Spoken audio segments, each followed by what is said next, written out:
We developed an interest in research related to protein enhancement of exercise performance, muscular development.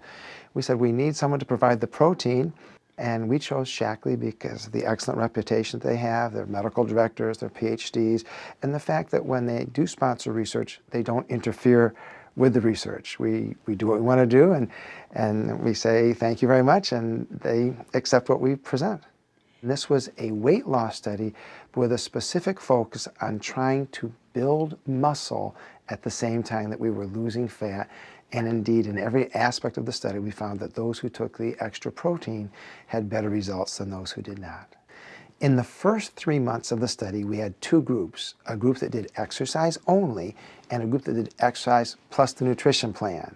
They were to replace 2 meals each day with a high protein shake or an equivalent protein bar. Women were to eat between 1,200 and 1,500 calories per day, and men were to eat between 1,500 and 1,800 calories per day. We did strength training, about 20 minutes each session, and we also did cardio. We fit that in an interval training program interspersed with the resistance exercise that also equaled about 20 minutes per session, twice a week.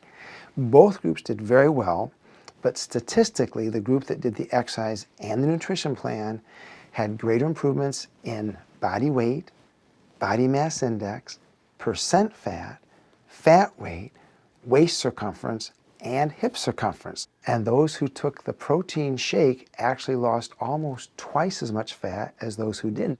We then continued another 3 months, and the group that did exercise only now became its own kind of control group in that we added the nutrition plan to them. So we call that a within-group comparison. And in the second 3 months, they actually, just like the between-group study, had greater improvements in body weight, body mass index, percent fat, fat weight, waist circumference, and hip circumference than they did during the first 3 months. We also had the group that did the exercise nutrition continue for another 3 months in the same manner to see if the results would be continuing in that same beneficial manner or if they'd get tired of the program and kind of burn out. Interestingly, they lost the same amount of fat the second 3 months as the first 3 months, about 7 pounds. But in that second 3 months, they actually gained considerably more lean weight or muscle weight. They did not burn out. They did not become discouraged. They actually made outstanding results. So we learned from that 6 months is not too long to be on a program of exercise nutrition and still obtain not just good results, but the same results they had during that first 3-month period. The second phase was what we call the maintenance phase. And instead of just stopping cold turkey, which is why most studies fail when they look at the maintenance, and most people regain all the weight they've lost within 1 to 2 years, we said, let's continue the exercise program. Let's go back to normal eating, no more calorie restriction, but let's continue at least 1 protein shake per day because that seemed to work so well and no one objected to that. We haven't published this data yet, but in general, we were amazed to find that by continuing the 1 shake per day in the exercise program, we actually continued to add muscle and lose fat during the maintenance program, which means they're increasing their resting metabolic rate, which means even though they're going back to normal eating, they were still able to lose fat.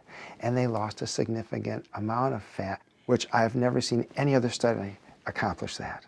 Typically, you get about 50% of the people drop out of the program. We maintained almost 85% of the people who started during the first 6 months. And those are the hardest months because you have to cut your calories and you're starting a new exercise program. There's a lot of new lifestyle changes that you're making. But we were even more surprised during the maintenance period because, again, there's a whole different mindset during the maintenance. I've done the program, now I'm back to normal, I can do my thing. But we had basically a 75% compliance rate. So the fact that people enjoyed the process as well as the product was, that was a pleasant surprise to us because most people who are going to enter a weight loss program have not been successful at these types of things in the past. In fact, in previous studies, people that entered our program, it was their 10th time on average that they've tried to lose weight, which means they've succeeded 10 times, but they've also failed 10 times. So in every respect, we were quite surprised at the benefits of not just stopping cold turkey, but continuing a lifetime exercise program and a higher protein intake via a meal replacement shake.